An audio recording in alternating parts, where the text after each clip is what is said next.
പെരുമ്പിളിച്ചിറ ശ്രീകൃഷ്ണസ്വാമി ക്ഷേത്രത്തിൽ ശ്രീമദ് ഭാഗവത സപ്താഹ യജ്ഞത്തിന് തുടക്കം കുറിച്ചു.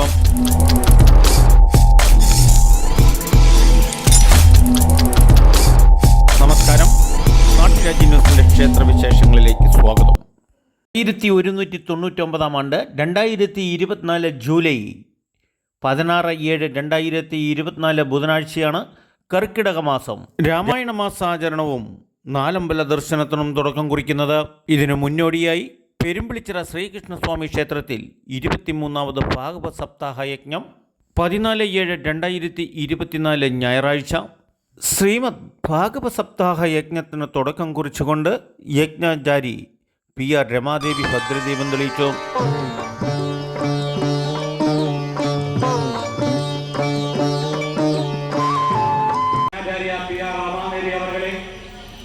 ശ്രീകൃഷ്ണ സന്നിധിയിൽ നിന്നും പാലപ്പുഴയുടെ അകപ്പടിയോടുകൂടി യജ്ഞവേദിയിലേക്ക് സ്വീകരിച്ചായിരിക്കുന്ന ഭക്തി സാന്ദ്രമായ ചടങ്ങിൽ എല്ലാ ഭക്തജനങ്ങളും പങ്കെടുത്ത് 23ാമത് ശ്രീമദ് ഭാഗവത സപ്താഹയജ്ഞത്തിന് തിരിതെളിയുകയാണ്.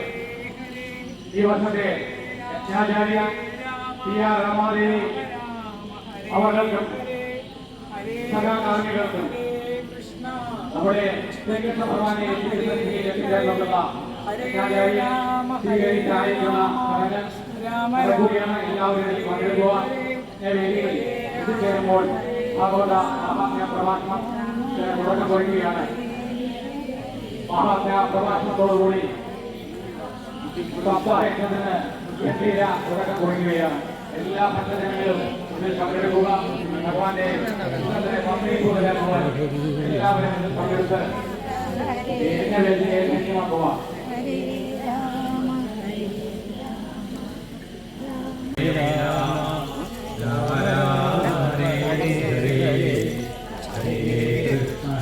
ചടങ്ങിനായിട്ട് ആരെങ്കിലും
ക്ഷേത്ര കമ്മിറ്റിയുടെ നേതൃത്വത്തിൽ ആചാര്യ ദക്ഷിണയും സഹപരികർമ്മികൾക്കും ദക്ഷിണ നൽകിയാണ് പാരായണത്തിന് തുടക്കം കുറിച്ചത്.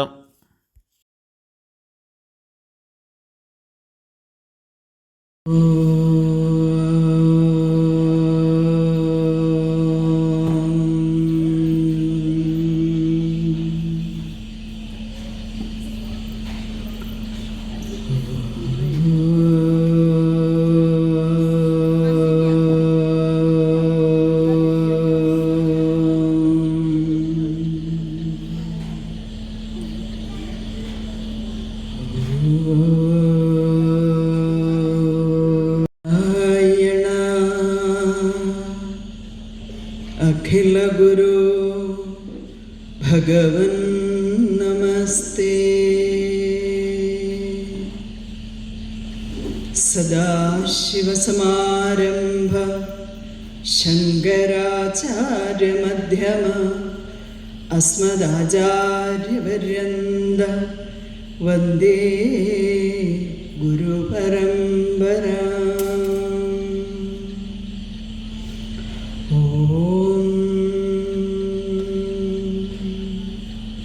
गजाननं भूतगणादिसेवितं कबीद्धजम्बूफलसारभक्षितम् उमासुतं शोकविनाशकारणं നമാമി വിഘ്നേശ്വര പാദപങ്കജം. എല്ലാവർക്കും നമസ്കാരം.